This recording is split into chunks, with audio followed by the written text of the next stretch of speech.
حضرت ابو عبیدہ بن جراح رضی اللہ تعالیٰ عنہ بحرین سے نا مال لے کے آئے بہت سارا، حضور نے بھیجا، جزیہ لینے گئے یا مال غنیمت کا کچھ مال تھا، آپ لے کے مسجد میں آئے تو لوگوں کو پتہ چل گیا کہ آج مال آیا ہے۔ اب سب کو حصہ ملتا تھا، اس میں سے بدریوں کو زیادہ ملتا تھا، باقی لوگوں کو بھی ملتا تھا۔ تو فجر کی نماز کے بعد لوگ گھروں کو جایا کرتے تھے، لیکن آج پتہ چلا نا مال آیا ہے، تو یہ سیاستہ میں حدیث موجود ہے، سب لوگ مسجد میں بیٹھے رہے۔ حضور علیہ السلام نے فرمایا تمہیں پتہ چل گیا مال آیا ہے؟ عرض کی حضور ہاں۔ فرمایا تمہیں بانٹنے لگے ہیں، دینے لگے ہیں۔ ہم نا غریبی سے ڈرتے ہیں، ہم اپنے بچوں کے لیے دعا کرتے ہیں ان پہ غربت نہ آئے، ہم اپنے بہن بھائیوں کے لیے دعا کرتے ہیں ان پہ غربت نہ آئے، کرنی چاہیے۔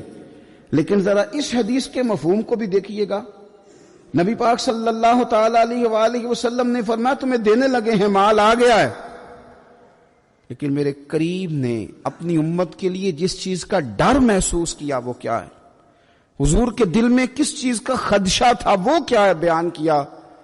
حضور فرمانے لگے لوگو مجھے تم پر غربت کا ڈر نہیں، یہ ڈر نہیں کہ تم غریب ہو جاؤ گے، بلکہ مجھے تو ڈر ہے کہ تم پر دولت پھیلا دی جائے گی، تم زیادہ مالدار ہو جاؤ گے۔ خوف غریبی کا نہیں، خوف تمہارے مال کا ہے۔ اور حضور فرماتے ہیں کہ پھر تم انہی باتوں میں مبتلا ہو جاؤ گے جن میں پرانی امتیں مبتلا ہوئی تھی، اور جب وہ اللہ کی نافرمانی میں مبتلا ہوئی تھی تو پھر وہ ہلاک کر دی گئی تھی۔ مجھے ڈر ہے، مجھے ڈر ہے۔ ہاں، جہاں دولت آتی ہے وہاں سستی بھی آتی ہے، جہاں دولت آتی ہے وہاں معاذ اللہ عیاشی بھی آتی ہے، جہاں دولت زیادہ آ جاتی ہے وہاں پھر لوگ ہر چیز کو دولت میں تولنے لگتے ہیں۔